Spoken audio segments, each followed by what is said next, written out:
And, I went away from the family for a while out in Los Angeles to do my thing. I was heavily involved in the computer industry and did very well.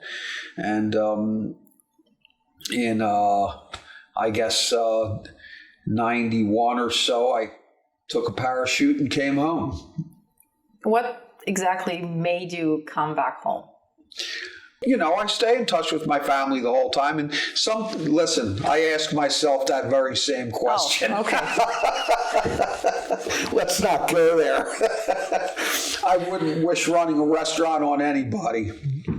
But maybe I should have stayed in California. You're actually not running any restaurant. There are plenty of restaurants in Philadelphia. Really? This is a very special place. Yeah. And I'm not talking because I'm a musician myself, and I have greatest respect and appreciation for opera, but it's where people can enjoy a very good meal and listen to something that probably they don't listen to every day, for sure. Well, many times in our lives, I'm sure we've said that opera was a dying art, and then it gets a resurgence. We still have people that come in that have never been introduced to it before, and then you see the look on their face and you see their appreciation of it, and your hopes go up, So we're just going to continue doing what we do. And, hopefully we'll still find appreciation out there and see what happens. If my dream of ever performing one-act operas comes true before I go, or pass it down to my, the nephews, and we'll see. But I would like to try that. So you mentioned this project, one-act opera, that you intend to bring to life. Can you tell us more about it? Can you share a little bit of insight? It's a dream that I've always had to do a performance at the cafe. And I think it's a perfect fit for performing a one-act opera, of which there are hundreds, if not thousands. And whether people know it or not, some of your most favorite arias that you hear on TV and commercials come from one-act operas. And it would fit with a dinner hour. One-act opera is generally not longer than 90 minutes. And we've spoken about setting the place up in order to do this. But there are so many students out there, and so many of the kids still want to perform on stage and continue this beautiful art form. Of course, the Victor Cafe is tiny, but I can have backdrops painted and actually do this with costumes and sets. Yes, where exactly. You would come in on a Tuesday after work, and the appetizer and cocktail, and say approximately 7 o'clock, we would play 40 minutes of the first half of a one-act opera.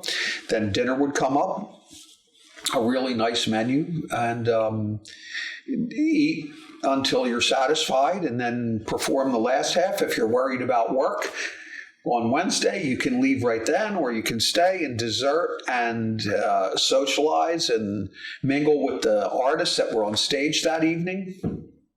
It's a dream of mine, and I hope that someday it comes true. That's all. I think it would work. An evening at the Victor's Cafe, back in the good old days, right? I saw a picture on the wall right there describing such an evening. People would gather right after an opera, after seeing a performance, an opera performance, would gather here for drinks and, just socializing. Yeah. But then would you have great artist personalities coming in? Probably you would have every night. Everybody on the wall. Everybody on the wall, yes.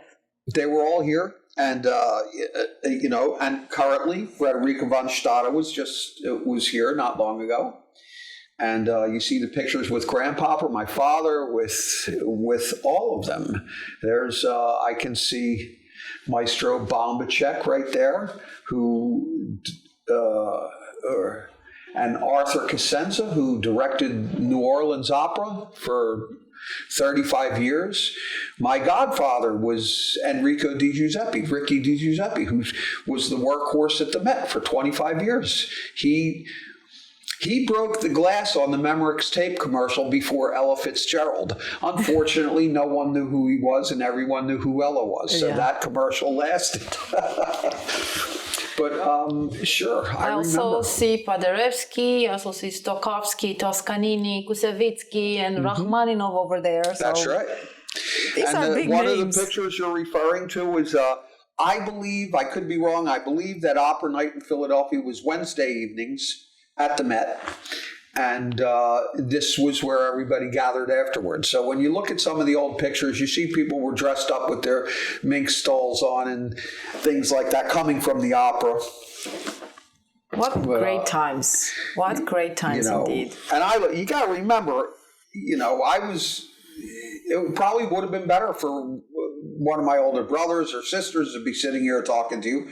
They were around much more for it. I was a little kid. I was just sitting upstairs waiting, aren't we going to close? Can't we go home? But never mind. I mean, these things actually remained with you, right? You just got impregnated in your brain.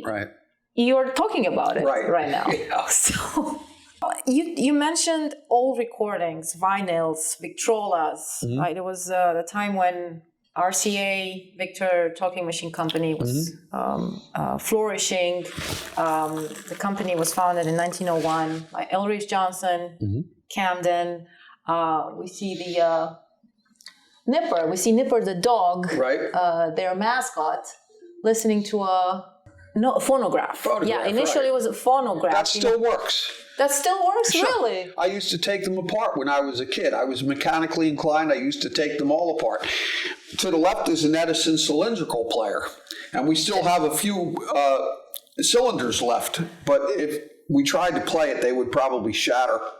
Actually, initially, there was a dispute with Edison because Nipper was initially thought to belong to Edison cylindric company. Actually, but Edison refused it. He said dogs don't listen to recordings or something like that. He was pretty ignorant. I didn't know that. The owner of Nipper was an artist, British artist, and he painted Nipper looking, hearing his on master. a phonograph. Right. Yeah, it's just being so puzzled, like what was coming out of that machine. And he initially, his owner wanted to sell the painting to Edison, who had invented the phonograph. He was the first one, but then he said no. And then he went to Berliner, and Berliner bought the painting, and the rest is history. Affiliated with Victor Talking Machine Company, and they're very simple mechanical devices, and they're easy to make work again. Just before the pandemic, on April Fool's,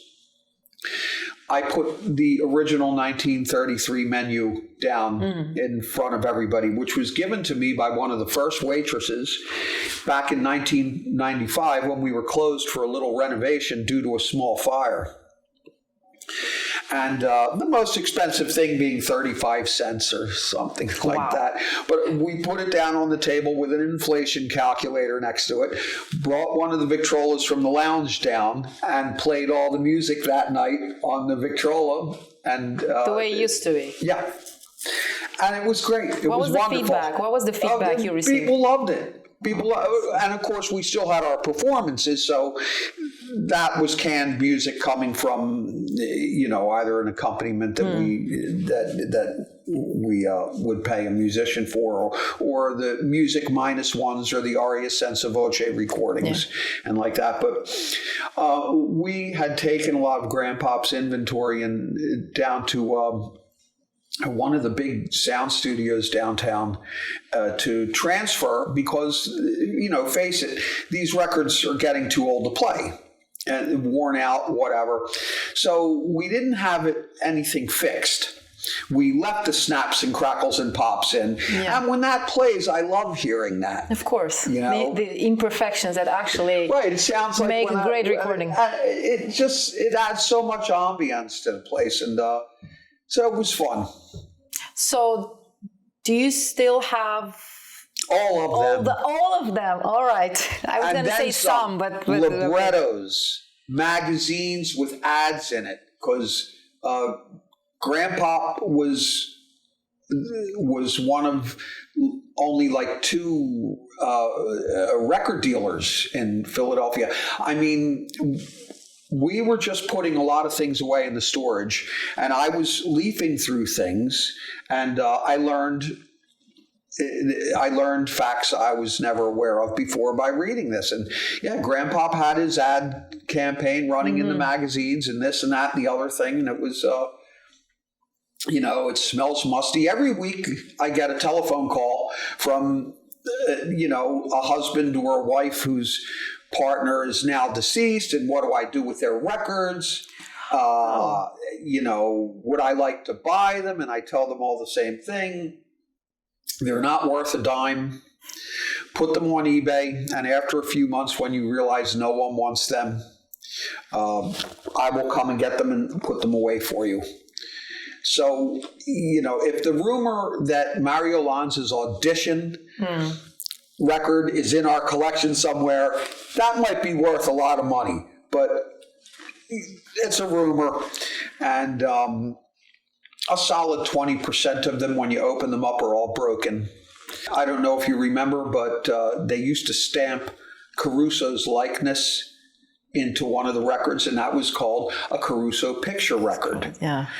They're worth about $18 if you find one. Not a lot, certainly not more than $100. And so that's it. At one time, I was seeking a grant to catalog everything that we have, as much information as I could glean, and put it in a database and transfer it to a new medium, and then I would give it to the Smithsonian. They don't want it. All this music is available. Yeah. Not on the old discs, but it's available. You go out and you can find it on the internet. So, there's been a huge effort, I guess, or not an effort, just people copying it and uploading it. So a decade ago, it was difficult to find a turntable. The turntables are coming back. Yeah. So that's why I think it might be worth it to just make the collection accessible to the public, because, like you said, turntables are all over the place. It's fun. We have, I remember, wire recorders. The Edison cylindrical, I remember, discs upstairs in the lounge hanging on the walls are records this size. Yeah. It's crazy. But I remember all that stuff. But yeah, they still work. It was fun when we brought the phonograph down to play that evening. It was great. So in order to wrap it up, I would say, you've mentioned recordings, old recordings, vinyls, that I believe to be a proof of history, a proof of culture. What do you think the most important message from the past is to the future generation through the legacy of the Victor's Cafe? Well, that's a huge question. Maybe we should have one of the artists answer that one. We're involved in an art form that honestly isn't that old. I mean, singing's been around since the beginning of time, but how old is the Grand Opera? 200-300 years, maybe. So long as people enjoy it, we'll continue to do it. That's a great answer. I think it summarizes every possible answers. Great. Thank you so much for your time. The pleasure was all mine. Thank you for asking me.